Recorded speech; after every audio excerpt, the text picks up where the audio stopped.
Chers frères et sœurs, dans l'évangile de ce jour, Jésus dit, ce n'est pas en me disant Seigneur, Seigneur, qu'on entrera dans le royaume des cieux, mais en faisant la volonté de mon Père qui est aux cieux.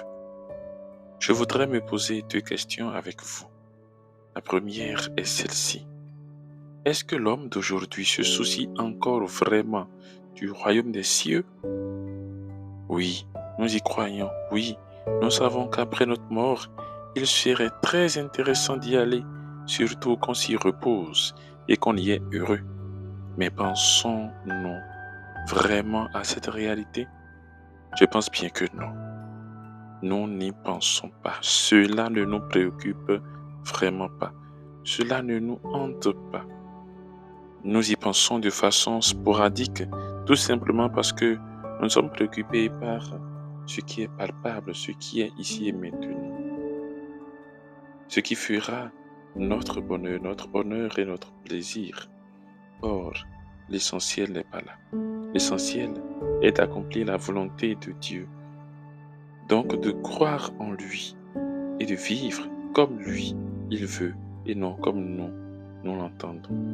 Là, justement, surgit la deuxième question. Si je fais la volonté de Dieu, et si je fais déjà l'effort de mener une vie droite et religieuse, est-ce vraiment la peine de prier et d'aller à l'église tous les dimanches? Puisque beaucoup se disent et disent à ceux qui veulent l'entendre qu'ils croient, qu'ils ont reçu les sacrements et donc que le reste se passe dans leur cœur. Ces propos et cette manière de penser sont simplement comme un tourbillon qui non seulement soulève comme la poussière toute tentative de croyance, mais aussi déporte vers un relativisme général, une banalisation des valeurs chrétiennes, de la vie fraternelle, avec une tendance à l'autoréférence. Penser et agir ainsi, c'est se dire en soi-même que seul, sans mener une vie ecclésiale, sans écouter les prédications, sans aller dans la maison de Dieu, on peut se sauver. Erreur, erreur.